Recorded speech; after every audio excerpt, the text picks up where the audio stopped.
Chapter 55. Part 1. Sushiana, she looks at me with wide eyes. I didn't know you were part of the BDSM community. Well, I just wanted to see what it was about. You know Loren? Elijah asks, surprised. Yeah, I know her from work, I mutter. I'll let you girls talk then. I'll be back to check on you, he says as he steps out of the room. So you come here because of Chris, didn't you? What makes you think that? Honey, I have been with Chris before, remember? I told you that we had sex in the past, and how good he was. He was a really good submissive for a little while, but unfortunately, we didn't last that long. But it's good you are doing your own research on your own. I start to move closer to Loren, but her sub begins to growl and bark at me. Loren quickly grabs the collar and pulls back his neck hard, which causes him to whimper. Hush. Sit down now, she orders him, and he does as she says. Good boy, she smiles as she hands him a treat and he eats it from her palm. Loren turns her attention back to me. I'm sorry about Milo. He's just protecting me. Is that natural? I ask out of curiosity. She nods. Yes, when the sub gets into the creature and becomes the animal they've chosen, then it's natural for them to be protective. Have you ever tried pet play before? She asks me as she looks at her sub. I shake my head. Want to try it? Huh? I ask, shock clear in my voice. Would you like to take control of my puppy? She asks as she holds up his leash. She bends down and looks him in the eyes. Milo, behave. She would be handling you. Do you hear me? He begins to say, but she quickly cuts him off. Do puppies speak? He barks and shakes his head. Nod your head if you understand, she demands, and then he suddenly nods his head. Good boy. I slowly take the leash from her hands. What do I do? I ask, a little nervous. Just handle him like any other dog. Like my dog Sadie. Well, if she says to treat him like a dog, it should be no problem since I know how to control a dog on a leash. Okay, I can do this. I let out a breath and say with confidence, come. I pull the leash and made him follow me around the room. The collar held him in place, almost in a chokehold. He crawled right by me, his hands and knees moving with each step I take. I am handling a man, I thought to myself, and for some reason, this brought me pleasure. I know this sounds weird, and perhaps I am weird for liking this. I shrug it off as I command Milo to sit. He leaned his head so it positioned downward. Milo likes to be petted on the head. You can pet him if you wish, Loren says calmly. Cautiously I put my hand on his head and stroke his hair. His hair is dark brown and short, but not too short. I could still place my fingers through his soft hair. He looks up at me for a moment, pleasured by my touch, and then he drops his eyes to look down. I stop my movements and let my hand fall to the side. Loren steps next to us and rubs Milo's hair, making it messy. Such a good boy, she says, happy as she hands him a treat, and I hand her back the leash. Sushiana, that was excellent work for starting off slowly. Maybe you're more of a top than you think. She watches me in silence for a few moments, waiting to see if I would agree, but I couldn't bring myself to speak. I have to admit it was pleasing seeing a man be under my control, but then it is also satisfying to have a man take charge like that girl in that one scene. I want Chris to do that to me.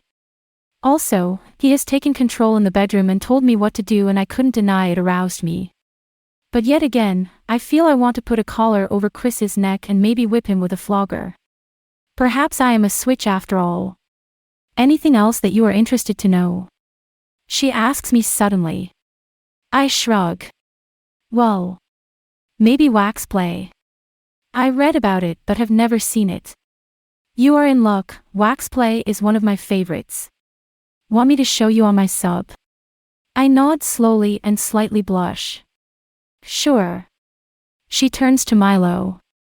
Would you like to demonstrate the wax scene for Sushiana? You may speak. He nods with a smile. Yes, mistress. Stand up, she orders as she pulls onto his leash. Milo stands to his feet, He looks young like my age and he's only wearing tight and very short black leather shorts that I didn't notice until now. Loren unhooks the leash but still leaves on the thick black collar around his neck. If you are ready, lay down on the table now, please, she demands softly. He does as she says and lays down on the table that has a black leather cushion on it as well as restraints on the sides. She pulls out her bag, grabs a blue candle, and turns it to show me. I use paraffin or soy candles, you just have to ask your sub if he or she is allergic to either one. The candle I have here is a paraffin candle. It's always good to get a candle that is a temperature of 110 to 115 degrees. If you go to 145 or 200, it would burn your sub and you don't want to do that. She giggles and then continues. It depends on what temperature of candle you use depending on whether your sub can handle the heat. That's our job as dominants to check if our subs can withstand the heat of the candle. Here, I'll show you. Milo, give me your hand, please, she instructs and he obeys. She grabs a cigarette lighter from the table next to Milo, flicks the lighter on, and begins to light the candle, and I watch the candle light up in an orange-reddish flame. Afterward, she holds up the candle semi-high in the air away from his body, and then she gently drips the hot wax onto his arm.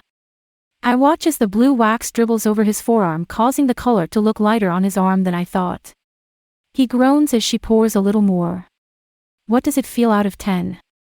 10 being the worst and 1 being tolerable, she asks Milo. It's about a 2, he mutters.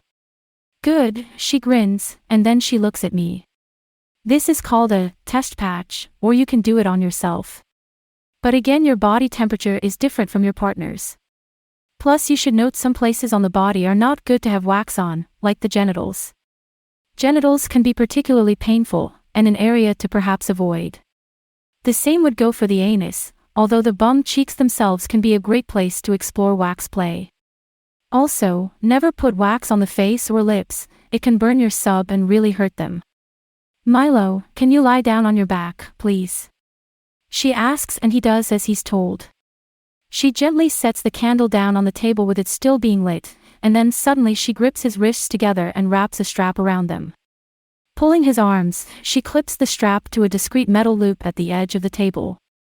I like to tie my subs when doing wax play, but you can do this scene as you wish, she shrugs. She reaches over to the end of the table and picks up the candle again. She positions the candle high above Milo's chest and begins to tip the candle, and a few droplets fell on his skin. He starts to groan a little but remains perfectly still. I watch as the wax slides down his skin and onto the table. Is it always this messy? I ask. She stops what she's doing and her eyes shift to me. With dealing with hot wax, it can get messy and it gets everywhere. I recommend putting down plastic sheets or old towels you don't really care about if you're doing this at home. She goes back to Milo's attention and drips more wax, moving farther away from his chest to his stomach. She adds more of the wax onto his stomach and his leg twitches. That's his tickle spot, she informs me. You comfortable, Milo? She questions. Yeah, just a little hotter than I expected, he squeals, his voice very audible. Okay, I'll loosen up, she tells him. It's good to know your sub's body and to check in with your sub to see if he or she is doing okay. When applying the wax, it is good to keep it high and far away, so you won't burn them. Plus, if you're a sub, it's always good to tell your dom if it's too much for you or you can't handle it, or you need a break. See how I stopped adding wax to him? It's good to let him rest and let the wax cool down. Once the wax has dried on his skin, she resumes pouring the wax on him, and then she moves it down to his right thigh, and he slightly whimpers from pain or pleasure, I can't tell which one. She smiles as she tips the candle and works her way down, bringing the candle a little lower, and droplets of the blue wax move to his left thigh, which causes him to jerk his leg upward. Had enough? She asks Milo. Yes, mistress. She blows out the light and sets the candle down and admired her masterpiece. His chest, legs, and stomach are coated in blue wax, making him look like a human candle.